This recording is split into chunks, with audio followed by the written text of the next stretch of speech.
ഒരു മുട്ടയും കുറച്ച് പപ്പടവും കൂടി ഉണ്ടെങ്കിൽ ഉച്ചയ്ക്ക് ഊണ് കഴിക്കാൻ നല്ല കുശാലായിട്ടുള്ളൊരു അടിപൊളി ഐറ്റം ഉണ്ടാക്കാമേ. വീഡിയോ സ്കിപ്പ് ചെയ്യാതെ ഫുള്ള് കാണണം. ഇഷ്ടപ്പെടുകയാണെന്നുണ്ടെങ്കിൽ ചാനലൊന്ന് ലൈക്ക് ചെയ്യും, ഷെയർ ചെയ്യും, കമൻറ്റ് ചെയ്യും, കട്ടയ്ക്ക് സപ്പോർട്ട് കൂടെ ചെയ്യണേ. അപ്പോൾ താമസിക്കുന്നില്ല, നമുക്ക് നേരെ ഇവിടേക്ക് തന്നെ പോവാം.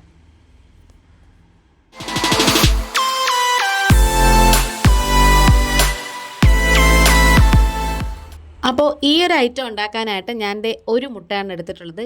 ക്ലീൻ ആയിട്ടുള്ളൊരു ബൗൾ എടുത്ത് വെച്ചിട്ടുണ്ട്. പിന്നെ അതുപോലെ തന്നെ ഒരു 5-6 പപ്പടം എടുത്തിട്ടുണ്ട്. അത് നമ്മൾ എത്രത്തോളം വേണം അത് പിന്നീട് നോക്കിയിട്ട് എടുക്കാം. ഈ ഒരു ബൗളിലേക്ക് നമുക്ക് മുട്ട പൊട്ടിച്ചൊഴിച്ച് കൊടുക്കാമേ. അപ്പം നമ്മൾ പുറത്തുനിന്ന് മുട്ടയൊക്കെ വാങ്ങിക്കുമ്പം കഴുകിയിട്ട് മാത്രമേ ഉപയോഗിക്കാവേ. അപ്പോഴത്തേ നമ്മൾ മുട്ട എടുത്തിട്ടുണ്ട്. അത് നന്നായിട്ട് ഇങ്ങനെ ഒന്ന് ഉടച്ചു കൊടുക്കണം. ഉപ്പൊക്കെ പിന്നെ ചേർക്കാം. ജസ്റ്റ് ഇങ്ങനെ സ്പൂൺ കൊണ്ടൊന്ന് ഉടച്ചതിന് ശേഷം അതങ്ങ് മാറ്റി വെച്ചേക്കാം. എന്നിട്ട് ഞാനിവിടെ ഒരു 1.5 ടേബിൾ സ്പൂണ് തിരുമിയ തേങ്ങ എടുത്ത് വെച്ചിട്ടുണ്ട്. ഇനി നമുക്ക് ഇതിലേക്ക് വളരെ കുറച്ച് മഞ്ഞൾപ്പൊടി ചേർത്ത് കൊടുക്കാം. ഒരുപാടൊന്നും വേണ്ട കേട്ടോ, ഒരു നുള്ളു മതിയേ, കുറച്ച് മാത്രം മതി കേട്ടോ.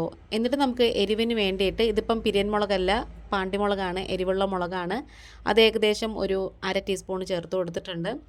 അതുപോലെ തന്നെ ഒരു 1/4 ടീസ്പൂണോളം നമ്മുടെ ജീരകം ഉണ്ടല്ലോ, നല്ല ജീരകം, അത് പൊടിച്ചതിട്ട് കൊടുക്കാം. മുഴുവനാണെങ്കിൽ അതായാലും കുഴപ്പമില്ല. പിന്നെ കുറച്ച് കറിവേപ്പില ഇങ്ങനെ പിച്ചിക്കറി ഇട്ട് കൊടുത്തിട്ടുണ്ട്. പിന്നെ 7-8 ചുവന്നുള്ളി ഉണ്ടല്ലോ, അതും കൂടി ചേർത്ത് കൊടുക്കാം. ഇനി ഇതൊക്കെ മിക്സിയുടെ ജാറിലിട്ടിട്ട് ഒന്നിങ്ങനെ തിരിച്ച് നമ്മൾ പൾസ് മോഡിലിട്ടിട്ട് ഒന്ന് കറക്കി എടുത്താൽ മതി. വടുക അങ്ങ് അരഞ്ഞു പോകരുത്. നമ്മുടെ തോരൻ്റെയൊക്കെ ഒരു പരുവമുണ്ടല്ലോ, ആ ഒരു പരുവത്തിൽ നമ്മളിങ്ങനെ ഒന്ന് അരച്ചെടുക്കണം കേട്ടോ. ഈ ഒരു പരുവാണ് വേണ്ടത്. ഇനി നമുക്ക് ഇതെല്ലാം കൂടി നമ്മൾ നേരത്തെ എടുത്ത് വെച്ചിട്ടുണ്ട് ആ മുട്ട ഉണ്ടല്ലോ, അതിലേക്ക് അങ്ങ് ഇട്ട് കൊടുക്കാമേ. ഇനി നമുക്കിതിലേക്ക് ആവശ്യത്തിനുള്ള ഉപ്പ് കൂടി ചേർത്ത് കൊടുക്കാം. അപ്പോൾ നമ്മൾ പപ്പടം എടുക്കുന്നതുകൊണ്ട് തന്നെ ഉപ്പ് വളരെ കുറച്ച് മാത്രമേ ചേർക്കാവൂ. കാരണം ആ പപ്പടത്തിനും കൂടെ ഉപ്പുള്ളതല്ലേ. നമുക്ക് കുറഞ്ഞു പോയാൽ വേണമെങ്കിലും ചേർക്കാം, പക്ഷേ കൂടിപ്പോയാൽ ഒന്നും ചെയ്യാൻ പറ്റത്തില്ല കേട്ടോ.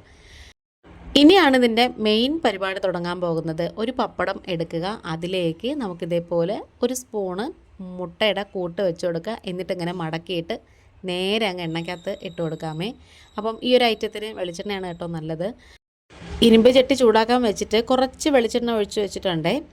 ഇനി ഇതേ പപ്പടം എടുത്തിട്ടുണ്ട്. അതിലേക്ക് ഒരു സ്പൂണോളം നമ്മുടെ ഈ കൂട്ട് മുട്ടയും തേങ്ങയൊക്കെ ഉള്ള അരപ്പുണ്ടല്ലോ, അതും കൂടി വെച്ച് കൊടുക്കാം. ഇനി പെട്ടെന്ന് തന്നെ മടക്കിയതിന് ശേഷം ഒന്നിങ്ങനെ പ്രസ് ചെയ്ത് കൊടുത്താൽ മതി. അരികു ഭാഗം ഒന്നും ഒട്ടിക്കേണ്ട ആവശ്യമില്ല കേട്ടോ. അതങ്ങനെ ഇളകി പോകുന്നൊന്നും പേടിക്കേണ്ട. നല്ലൊരു കിടിലൻ റെസിപ്പിയാണ് കേട്ടോ. ചോറ് കഴിക്കാൻ നല്ല ടേസ്റ്റാണ്. ഇത് ഒരിക്കലെങ്കിലും ഒന്ന് ട്രൈ ചെയ്ത് നോക്കണേ. ഇനി നമ്മൾ ശ്രദ്ധിക്കേണ്ട ഒരു കാര്യം, ഇത് നമ്മൾ സിമ്മിലിട്ടാണ് കേട്ടോ വറുത്തെടുക്കേണ്ടത്. കാരണം എന്ന് വെച്ചാൽ പപ്പടം പെട്ടെന്ന് മൂത്ത് മൊരിഞ്ഞ് കിട്ടും. എന്നാൽ ഉള്ളിലത്തെ ആ സ്റ്റഫിംഗ് ഉണ്ടല്ലോ, മുട്ടയുടെ കൂട്ട്, അത് ചിലപ്പം വേകാതിരുന്നാൽ ഒരു വെള്ളം പോലെ ഇരിക്കും, ഒരു കുഴഞ്ഞ പരുവത്തിലിരിക്കും. അതുകൊണ്ടാണ് കേട്ടോ നമ്മൾ തിരിച്ചും മറിച്ചും ഇട്ട് ചെറിയ തീയിലിങ്ങനെ മൊരിയിച്ചെടുക്കുന്നത്. അപ്പോൾ പപ്പടം കരിഞ്ഞും പോകത്തില്ല, എന്നാൽ ഉള്ളിലെ കൂട്ട് നന്നായിട്ട് വെന്തും കൂടെ കിട്ടുകയും. അങ്ങനെ നമ്മുടെ വീഡിയോയും വൈൻഡപ്പ് ചെയ്യാറായി. വീഡിയോ ഇഷ്ടപ്പെടുകയാണെന്നുണ്ടെങ്കിൽ ഒന്ന് സപ്പോർട്ട് ചെയ്യണം. ഇന്നിപ്പോൾ ഇത്രയേ ഉള്ളൂ. വീണ്ടും വരാം. താങ്ക്